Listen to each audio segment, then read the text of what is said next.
પાઠ 3 તાત્યા ટોપે. હુતાત્મા સેનાપતિ તાત્યા ટોપે. જન્મ 1814 યેવલા. ફાંસી 18 એપ્રિલ 1859 શિવપુરી. 1857ના સ્વાતંત્ર્ય યુદ્ધનો પૂરો વ્યૂહ નિષ્ફળ ગયો, છતાં જે કોઈ થોડા શૂરવીરોએ એ લડત પ્રયત્નપૂર્વક આગળ ધપાવી અને અંગ્રેજોના આંખે પાણી લાવ્યા, એ શૂરવીરોમાં સૌ પ્રથમ ક્રમે આવે છે છેલ્લા પેશવાનો, મરાઠા શાહીનો પણ અંતિમ સેનાપતિ તાત્યા ટોપે.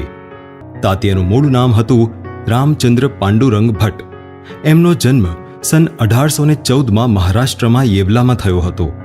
તાત્યા ટોપેએ શરૂઆતમાં ઈસ્ટ ઇન્ડિયા કંપનીના સૈન્યમાં નોકરી સ્વીકારી, પરંતુ પોતાના રાજ્યને ડૂબાડનારા અંગ્રેજો પ્રત્યે તેમના મનમાં દ્વેષ ભાવના હોવાને કારણે થોડા વખતમાં જ એમણે નોકરી છોડી દીધી. તે પછી તેઓ શ્રીમંત નાના સાહેબ પેશવાના મુખ્ય અંગરક્ષક તેમજ અંગત કાર્યવાહ મંત્રી બન્યા. એમનું વ્યક્તિત્વ અત્યંત પ્રભાવશાળી, વાણી મુદ્દાસર અને મીઠાશવાળી હતી. આ કારણોથી એમની છાપ અંગ્રેજ ફૌજના હજારો હિન્દી સિપાહીઓ અને નાગરિકો પર પડતી અને એ બધાને સ્વાતંત્ર્ય માટે બંટ પોકારવા તેમણે તૈયાર કર્યા. દેશભરમાં 1857ના યુદ્ધનો વડવાનલ પેટી ઉઠ્યો. ઉપલક રીતે શ્રીમંત નાના સાહેબ અંગ્રેજો સાથે હળીમળીને રહેતા હોવાથી કાનપુરના કલેક્ટર હિલડસડને તેમની સહાય માંગી. એ તકનો લાભ લઈને શ્રીમંત ફૌજ સાથે કાનપુરમાં દાખલ થઈ ગયા. તાત્યાએ મુત્સદ્દીગીરીથી કમાલ કરીને લડાઈ સિવાય જ કાનપુરનો ખજાનો અને દારૂ ગોળાનો ભંડાર કબજે કરી લીધા. શ્રીમંતે 4 જૂન 1857ના દિને કાનપુર પર વિજય મેળવ્યો. નાના સાહેબે કાનપુરમાં 1 જુલાઈ 1857ના દિને પોતાનો રાજ્યાભિષેક કરી લીધો અને સ્વતંત્રતાની ઘોષણા કરી. પણ આ સ્વતંત્રતા ક્ષણભંગુર નીવડી. અંગ્રેજોએ સર્વશક્તિપૂર્વક કાનપુર પર હલ્લો કર્યો. 16-17 જુલાઈએ ભીષણ રણસંગ્રામ થયો. તાત્યાએ રણ નિપુણતાની પરાકાષ્ઠા દાખવી. સૈનિકોએ જાનની બાજી લગાવી. પરંતુ દુર્ભાગ્યથી પેશવાને પરાભવ ભોગવવો પડ્યો. તે અંગ્રેજોનો પીછો છોડાવતા નેપાળ પહોંચ્યા. પછી તેમનું શું થયું એની કોઈને ક્યારેય પણ જાણ થઈ નથી. વિખરાયેલી ક્રાંતિકારકોની સેનાને કાલપીના થાણા પર એકત્રિત કરી તેમની ટુકડી રચવાની પેશવાએ તેમને આજ્ઞા આપી હતી. એ પ્રમાણે તાત્યાએ ઘણા મોટા સૈન્યની જમાવટ કરી હતી. એમણે યુદ્ધશાસ્ત્ર અનુસાર અનેક લડાઈઓ કરીને અંગ્રેજોને ત્રસ્ત કરી મૂક્યા. મનુષ્યબળ અને સાધન સામગ્રીથી સમૃદ્ધ એવા ગ્વાલિયરનું ક્રાંતિકારીઓના પક્ષમાં હોવું આવશ્યક હતું. તાત્યાએ અનેક યુક્તિઓ કરી ગ્વાલિયરના પૂરા સૈન્યને પહેલેથી જ પોતાના ભણી વાળી લીધેલું. એટલે જ્યારે એમણે રાણી લક્ષ્મીબાઈ સાથે 1 જૂન 1858ના રોજ ગ્વાલિયર પર હુમલો કર્યો, ત્યારે તાત્યાને જોતા જ સિંધિયાનું સઘળું સૈન્ય તેમની સાથે ભળી મળી ગયું. વિના યુદ્ધ જ ગ્વાલિયર સર થઈ ગયું. સિંધિયા અને તેમના દિવાન આગ્રામાં અંગ્રેજોના શરણે ગયા. સિંધિયાને સહાય કરવાનું નિમિત્ત બનાવી એમને કાગળ કરીને 18 જૂન 1858ના દિને સર હ્યુજ રોઝે તાત્યા પર અચાનક હલ્લો કર્યો. અત્યંત ઘોર ઘમાસણ મચ્યું, પરંતુ શત્રુ વધુ શક્તિશાળી ઠર્યો. તાત્યાનો પરાભવ થયો. શત્રુઓના ઘેરો ભેદીને ભાગી જવાના પ્રયાસમાં રાણી લક્ષ્મીબાઈ વીરગતિ પામી. માત્ર તાત્યા પોતાની ટુકડી સાથે અંગ્રેજોને થાપ દેવામાં યશસ્વી નીવડ્યા. અનેક મહિનાઓ સુધી તાત્યા અંગ્રેજોને હૂલ આપતા શત્રુભેદી નીતિથી લડતા રહ્યા. ઈસાગઢ, તલબહાટ, ચંદેરી એવા અનેક સ્થળોએ એમણે અંગ્રેજોને હાર આપી, પરંતુ એમને ફુરસદ ન આપવાની, સ્થિર ન થવા દેવાની પાછળ અંગ્રેજો પડી ગયા.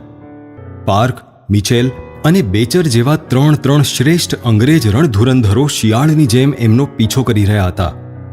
એમણે 26 ઓક્ટોબર 1858ના રોજ હોશંગાબાદ પાસેથી 20 કોસ એટલે કે 40 માઇલ દૂર આવેલ નર્મદા ઓળંગી. 3 સેનાનીઓનો સામનો કરતા તેમણે આ ચમત્કાર કર્યો. આ શત્રુઓને પાડવા પછાડવાના કાળમાં તાત્યા દરરોજના લગભગ 60 માઇલની દળમજલ કાપતા હતા.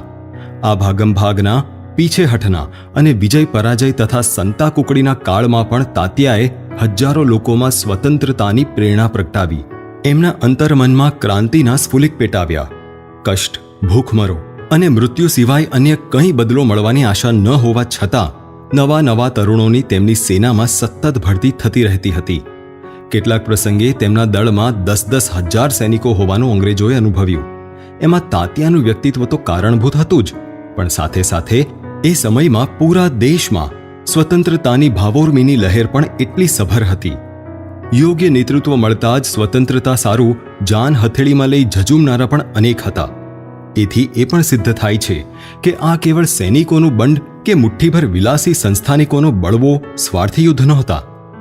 તાત્યા રોકાતા નથી એમ અનુભવીને કંપની સરકારે વિશ્વાસઘાતનો આશ્રય લેવાનું ઠરાવ્યું. એમને પકડવા માટે 10 લાખની બક્ષિસ જાહેર કરીને કોઈક વિશ્વાસઘાતી મળી જાય તે માટે શોધ શરૂ કરી. સ્વાર્થ માટે સિંધિયાનો સરદાર માનસિંહ તાત્યાની મિત્રતાનું ગળું ઘૂંટવા અને સ્વદેશનો દ્રોહ કરવા તૈયાર થયો. રાષ્ટ્રઘાતકી માનસિંહે કંઈક બહાનું કાઢીને તાત્યાને પોતાની પાસે બોલાવ્યા. રાતના ભોજન પછી આગ્રહપૂર્વક પોતાના નિવાસસ્થાન પર રોકી લઈ દગાબાજ માનસિંહે 6 એપ્રિલ 1859ની કાળી રાત્રિએ સર મિડને તાત્યાનું નિવાસસ્થાન દેખાડી દીધું. ઘોડા દોડ જેવી દોડાદોડીથી થાકી જવાથી ગાઢ નિંદ્રામાં સૂતેલા તાત્યા પર છાપો મારી તેમને બંદીવાન કર્યા. બંદી અવસ્થામાં જ અતિશય કડક બંદોબસ્ત સાથે રાતોરાત રિચર્ડ મિડની દેખરેખમાં એમને શિવપુરી લઈ જવામાં આવ્યા. ત્યાંના કિલ્લાના બંદીખાનામાં તેમને બંદી બનાવાયા. શિવપુરી કિલ્લામાં લશ્કરી ન્યાયાલય ઊભું કરી ખટલો ચલાવવામાં આવ્યો. એમના પર રાજદ્રોહ અને કંપની સરકારને ઉથલાવવાનો આરોપ મુકાયો. આ ખટલો માત્ર દેખાવ જ હતો.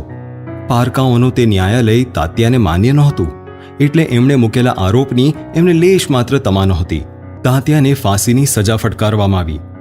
પકડાયા પછી 11મા દિવસે એટલે કે 18મી એપ્રિલ 1859ના દિવસે શિવપુરી કિલ્લાના પાછળ આવેલા પરેડ ગ્રાઉન્ડ પર 3 બંગાળ રેજિમેન્ટના ગોરા સૈનિકોની પલટનના સેંકડો સૈનિકોના કડક પહેરા હેઠળ સાંજના 5 વાગે તાત્યાને ફાંસી પર લટકાવવામાં આવ્યા.